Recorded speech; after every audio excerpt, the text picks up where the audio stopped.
अस्सलाम वालेकुम दोस्तों। पाकिस्तान और जिम्बाब्वे के दरमियान टी20 सीरीज में पाकिस्तान क्रिकेट टीम की जन्म से कौन ओपनर बल्लेबाज होगा? फ़खर जमान या फिर सजील खान की पाकिस्तान क्रिकेट टीम में वापसी होगी?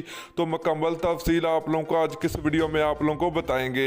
तो दोस्तों, पाकिस्तान और जिम्बाब्वे के दरमियान 3 टी20 मैच की सीरीज के लिए जाएगी और पाकिस्तान और जिम्बाब्वे के दरमियान पहला टी20 मैच 21 अप्रैल को स्टार्ट होगा।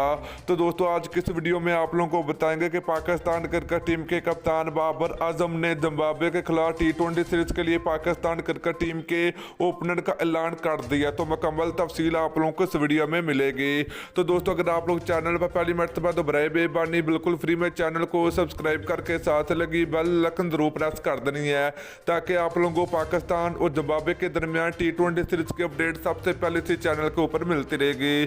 तो चलिए दोस्तों, आपको बताते चलें, पाकिस्तान और जिम्बाब्वे के दरमियान 3 टी20 मैच और इसके अलावा दोनों टीमों के दरमियान 2 टेस्ट मैच की सीरीज खेली जाएगी। तो दोस्तों, पाकिस्तान क्रिकेट टीम की जन्म से टी20 सीरीज के लिए कौन सा खिलाड़ी पाकिस्तान क्रिकेट टीम की जन्म से ओपनिंग करने के लिए मैदान में उतरेगा? तो चलिए आपको बताते चलें कि जिम्बाब्वे के खिलाफ टी20 सीरीज के लिए शर्जील खान और फ़खर जमान पाकिस्तान क्रिकेट टीम की तरफ से ओपनिंग करने के लिए मैदान में उतरेंगे। तो दोस्तों, फ़खर जमान की परफॉर्मेंस बहुत ही आला किस्म की जा रही, तो इसलिए फ़खर जमान को आराम नहीं दिया जाएगा। तो उनको एक बार फिर चांस मिलेगा पाकिस्तान टीम की जन्म से, और शर्जील खान को भी मौका मिल सकता है। तो दोस्तों, वीडियो अच्छी लगी तो वीडियो को लाइक और शेयर जरूर कर दीजिए।